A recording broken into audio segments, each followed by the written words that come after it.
Hello everyone, it's Disney Jackster and welcome to my Q&A session, which I have been so excited to film. I've gone through all the questions and I'm like, right, I'm ready, let's get answering. I've done a few of these before on my Instagram and I believe I did a TikTok live, but I think we're talking like months and months ago.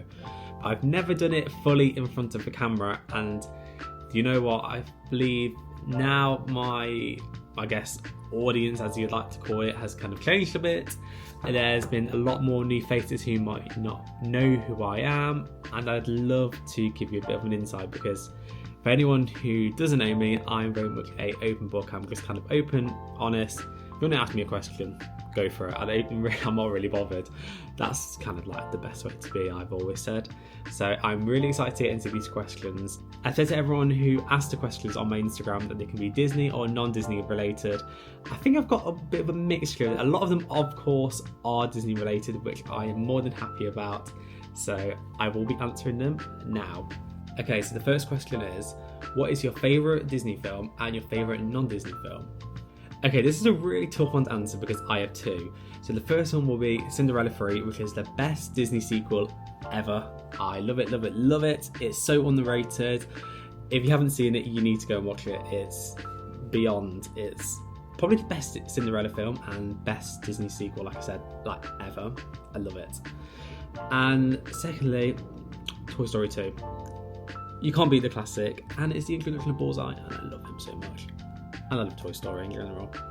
So yeah, they are my favourite. As for non-Disney, it's tough because I think my answer changes all the time. However, if I'm going to say in general as a whole, I do love the Twilight films. And I don't know if there's any other Twilight lovers out there, but I love them, I love them, I love them. I remember going to the cinema every single time when a new film came out, and I don't know if anyone experienced this before, but Showcase Cinemas used to do a thing where you would have to pay for premiere seating before they turn into deluxe, where you get the nice recliner chairs and stuff. And it's the only time I remember that my mum and I would go and visit and enjoy it, because it's just for the Twilight films and nothing beat it. Sorry, I don't know if you can hear Frank drinking his water in the background, if you hear some random gulping. But yeah, I love the Twilight films. I've always loved them, and I rewatch them at least once or twice a year, usually around October time. So when it's this October, I will be watching them. Okay, my next question is, when are you back in Disney?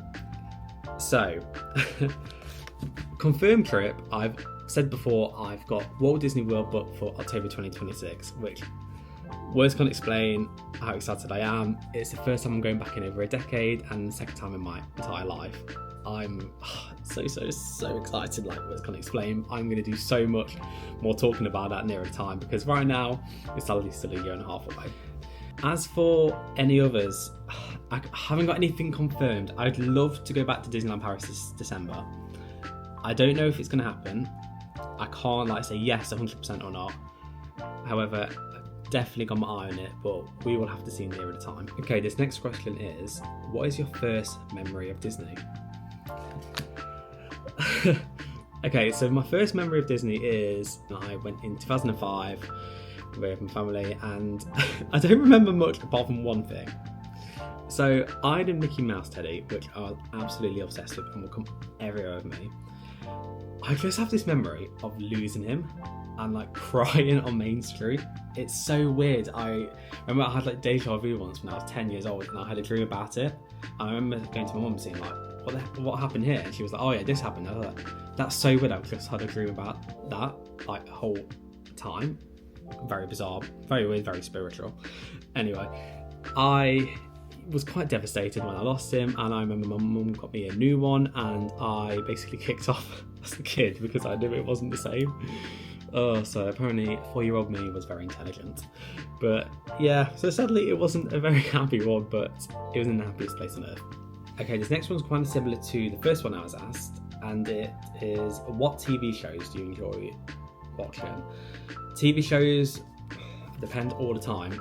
At the moment of filming this, my favourite is The Handmaid's Tale, one of the most powerful series ever.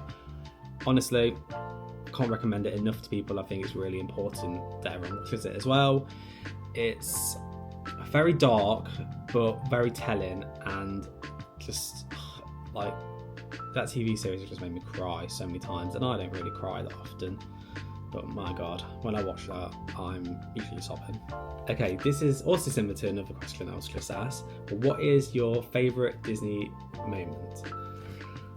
I'm going to base this as like a memory. So, probably my most recent trip in December 2024, went to Disneyland Paris. And because this is my like third time in like under 2 years of going, and also my first time ever sharing it with everyone via my social media, like on my Disney accounts, it felt a lot more special to me. And one thing I really wanted to do was meet one of the Disney princesses, and I had my heart set on meeting Cinderella, right? I had no idea how Princess Pavilion worked. I know you're thinking, how do you not know that? I just didn't really understand it. I'm one of those people where you have to explain things about 10 times for me to understand. Long story. Anyway, so on our second day, I was determined. We had a really good morning. We met Christmas Stitch. We got to go on Big Thunder Mountain. Like, it was a brilliant start to the day. I said to my partner, right, if Princess Pavilion is an hour, or like just about an hour, can we go?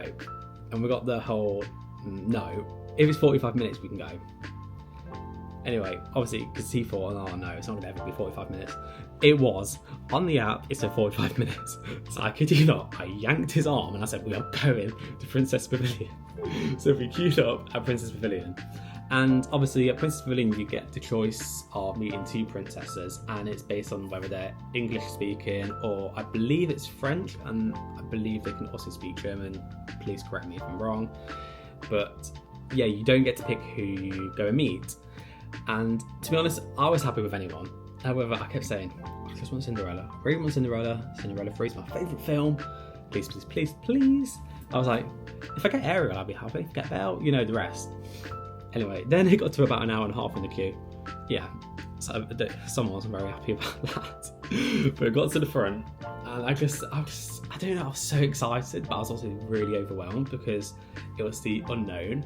And then I can't remember who I said it to. I think maybe one of the workers there. I think I said that I wanted Cinderella or something, and I just got Anyway, go around the corner, there she was, Cinderella. Best moment ever. Because it wasn't even the fact that it was her, it was the fact that because I've just been waiting an hour and a half and I really wanted it to be her.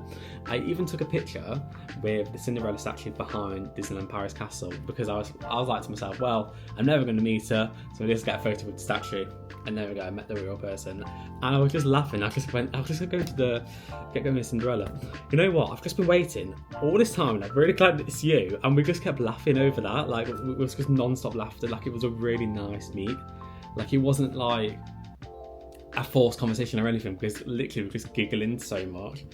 Oh, but yeah, I think that has to be my favourite moment. It was just so much fun. And every time I talk about the memory, I just simply smile, and it makes me want to laugh now, and also low-key cry. So I love it. Okay, this next one quite interesting. We know you do a podcast, but did any other podcasts you listen to inspire you to start one?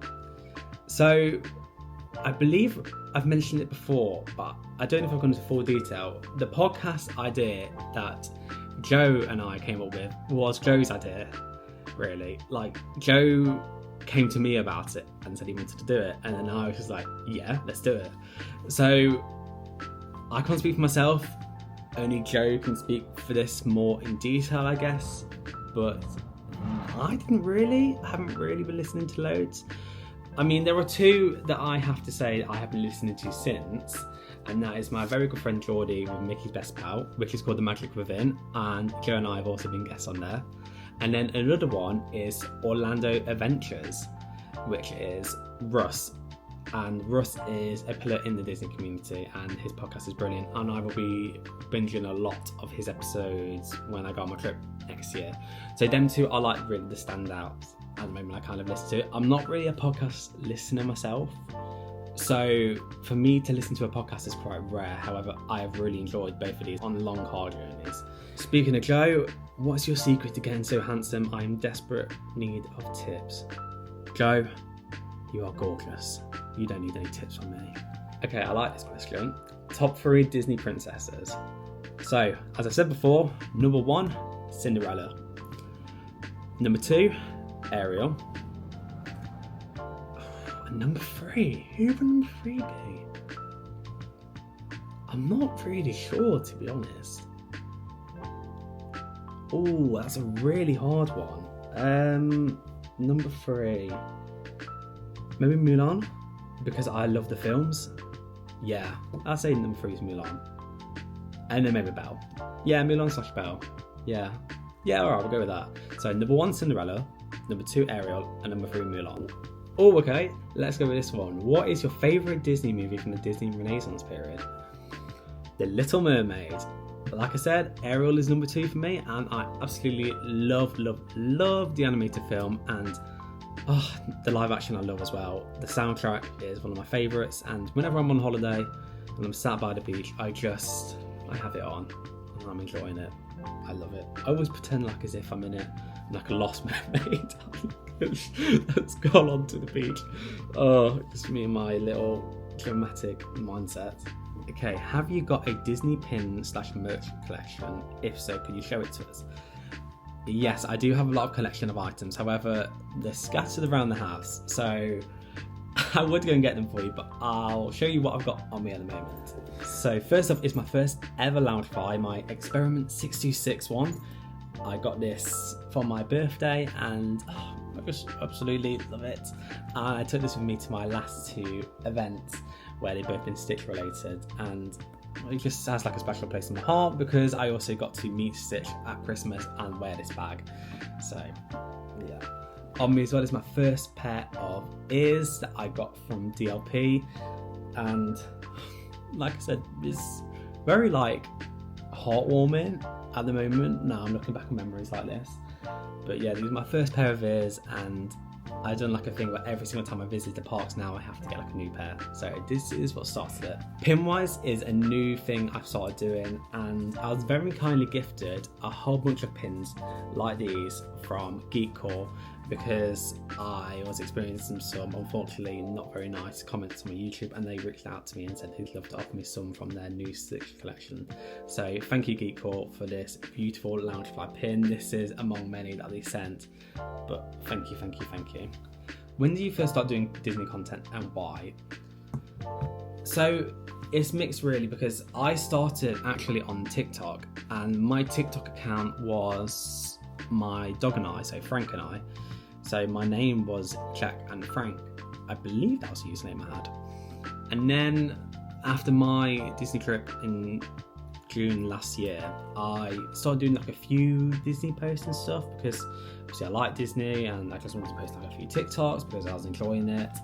And then I was advised by someone who commented on my post that I should start an Instagram account, and I thought, like, why is that like a thing? Like, because obviously I use Instagram all the time, but I didn't know there was like such a massive community. And then I remember I think I first started end of August, early September of 2024, and then I was like, whoa, okay, this is crazy, this is amazing. The person that commented said that my content will probably be enjoyed by people, and it's a way to make like those new friends and stuff. So I thought, okay, I'll give it a go, and best decision I've ever made. Okay, this next one is, what's the best bit of advice for being a Disney adult content creator? It's tough to narrow it down, but I've always said it's just being yourself.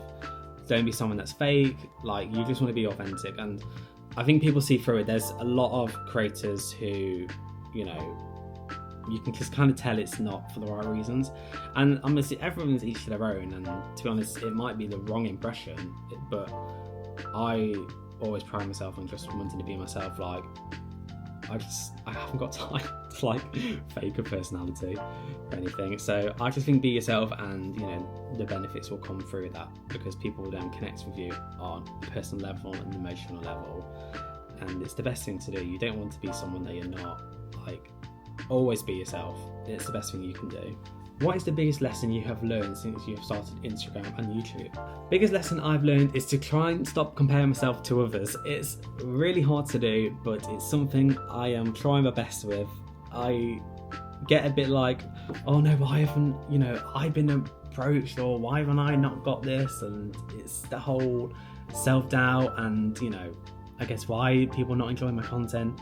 It's trying to get out of your own head. That's the biggest thing I've learned, and it is still a struggle sometimes. Like, of course, it's like a daily struggle, to be fair, but you just have to think, you know what, I'm doing what I love, and things will come. Like, life just happens, and everything happens for a reason. And it is easier enough to say that, I know, but it is true. What made you decide to start doing Disney meetups? Brackets, which we all love. Oh, so back in September when I first joined, I was looking for new friends basically on the community, and I don't know where it even came from. I just thought, well, you know, I've talked to some of these people now for like a few weeks, like coming up to a month, and I just wanted to meet them in person. And I just thought, well, you know, can we just meet up? Can we make it like a thing? Can we do like a Disney meetup? So it just came to me really spontaneously, and I just put up an Instagram story and said, right, who would like to be added to a group chat for this? And the response I had was incredible. And I was like, whoa, okay, I am blown away. And it started like the foundations of a lot of relationships in terms of people getting to know each other, you know, interact with their content, and basically make friends for life. Well, I hope so anyway. So the first one, which I don't think everyone knows, was originally planned for December 2024. However, there was quite a few issues because people were dropping out. Obviously, a lot of people have trips booked. I myself had one booked, and also the whole logistics around Christmas time, because as we know, like work-wise and also meeting with family, especially if you're across the country or globally, it's very difficult to get everyone in one place. So I said, right, you know what, we'll do it in January afterwards. And then it got to January, and I was so happy to do the first one in London. I think there was about 15 of us, and it's where I just met some of my closest friends like Joe and Sophie and, you know, Claire. Like, there's so many who I've, Lauren, like, there's so many I haven't like even listed, because like I just like I literally everyone. It was so much fun, and the best time ever. And then it just kick-started this whole thing of, right, you know what, we've done one, why not do the next one bigger and better? So I sat down, I basically wrote out everything I wanted to do, and I came up with a full plan. I was like, right, I want a summer meetup when the weather's going to be nicer, because if you came to the one in January, you'll know it was absolutely freezing. And London was so busy, so we had to sit outside. Long story. Still a great meetup. And then I said, right, I want to do it like a theme. I want to do like picnic in the park, because why not? Want some food, everyone can mingle, get to know each other. Want to do some pin trading, because I know a lot of people love pins, and it's like becoming like a big thing in the community that's got even bigger over the years. And then we can go to Disney Store afterwards and basically shop until our heart's desire. So I came up with a massive plan, and I essentially said to everyone, right, we're going to do bigger, better, and the response has been mind-blowing. It's like quadrupled. I put a lot more into promotion about it, and a lot more people have spread the word, and there's so many people who are interested. I think we've got over 80 confirmed. It might even be more. Like, I lost count. I had a list, and then I lost count because I was like, can't keep up with this. But yes, it's on Saturday 26th of July for those who are interested. I will be doing a lot more content and videos around that date, so keep an eye out for them. But if you are interested, message me, and everyone's welcome. Whoever wants to make friends and just spread some Disney love. And its final question is, where are you staying for your Walt Disney World Trip 2026? So I am staying offsite because, if you don't know, there's going to be 15 of us, I believe. Might be a little bit less, but we're going like on a big family trip, and we're going to be staying in the villa in Davenport in Florida, which I've not been to before, because last time we went it was Kissimmee. I think I've got the name right. And I believe we're about 25 minutes or so away from the Disney parks. Don't know about Universal, maybe a bit longer. But it's very exciting. It's a Disney themed villa, which I will be showing you in more detail again, obviously when the time happens. I'm going to do a whole vlog series when I'm out there. It was one of the reasons why I wanted to start vlogging in the first place as well, and basically why I got this camera. So I cannot wait for that, and I cannot wait to show you all, because it's going to be so exciting. I am like beyond, I just can't believe it's even happening. I'm like, I literally could scream the entire house down. Like, that's how excited I am. And this is how I'm feeling a year and a half before the trip. Imagine how I'm going to feel next, I don't even know, next summer, next September, and next October when I actually go. I'm going to be crazy. And that is all of the questions I'm going to be answering today. I'm sorry if I've missed yours. A few of them were kind of similar, and I think I've missed a couple out. But I will be doing another one of these later on, perhaps maybe in a few months' time or so, but we will see. I've really enjoyed answering them, and I hope it's allowed you to get to know a bit more about me, and especially my love for Disney. And if you ever have any questions, feel free to just ask me. You can ask me in the comments below. You can ask me on my Instagram, on my TikTok. Like I said, I am an open book. And please make sure to like and subscribe to this video, and thank you so much again for listening, and I hope you enjoy.